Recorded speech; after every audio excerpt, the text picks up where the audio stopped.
జగన్మాత తపస్సు చేసిన దివ్యక్షేత్రం కాంచీపురంలోని ఏకాంబరేశ్వర ఆలయము. తమిళనాడులోని కాంచీపురం క్షేత్రం అంటేనే దేవాలయాలకు పెట్టింది పేరు. పంచభూత లింగాల్లో పృథ్వీలింగం, తేజోలింగం, ఆకాశలింగం, జలలింగం, వాయులింగం. ఒక్క వాయులింగం ఆంధ్రప్రదేశ్లోని శ్రీకాళహస్తిలో ఉంటే మిగిలిన అన్ని లింగాలు తమిళనాడులోనే ఉన్నాయి.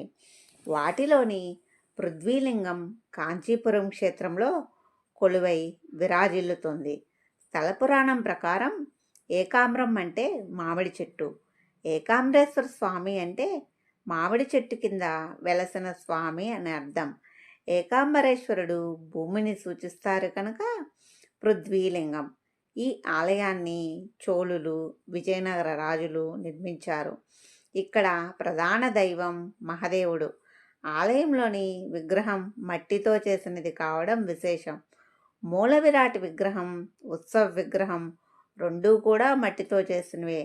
ఆలయం దాదాపు 40 ఎకరాల విస్తీర్ణంలో విస్తరించి ఉంటుంది. ఆలయంలో 4 వైపులా 4 గాలిగోపురాలు ఉన్నాయి.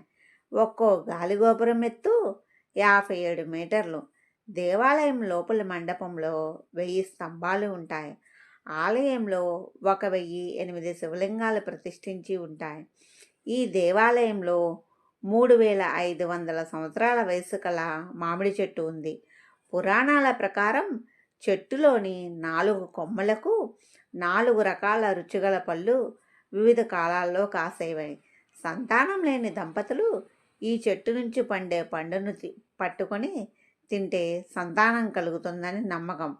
అయితే ప్రస్తుతం కేవలం చెట్టు కాండాన్ని మాత్రమే చూడగలము.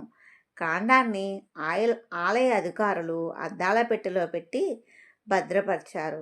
పురాతన మామిడి చెట్టు స్థానంలో కొత్త మామిడి చెట్టును నాటారు.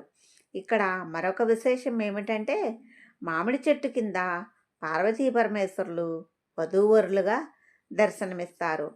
పార్వతీదేవి ఒడిలో కుమారస్వామిని పెట్టుకుని దర్శనమిస్తుంది. ఇదే ప్రదేశంలో తపస్సు చేసుకుంటున్న అమ్మవారిని కూడా దర్శించవచ్చు. అంతేకాకుండా 108 దివ్య దేశాలలో వైష్ణవ క్షేత్రాల్లో ఒక దివ్య క్షేత్రమైన తిరునిలదింగల్ తుండం అనే ఆలయంలో విష్ణుమూర్తి కొలువై ఉంటారు. పార్వతీదేవి మామిడి చెట్టు కింద కూర్చొని తపస్సు చేస్తున్నప్పుడు ఆమెను పరీక్షించాలనుకున్న మహాదేవుడు ఆమె మీదకు అగ్నిజ్వాలలను ప్రసరిస్తాడు.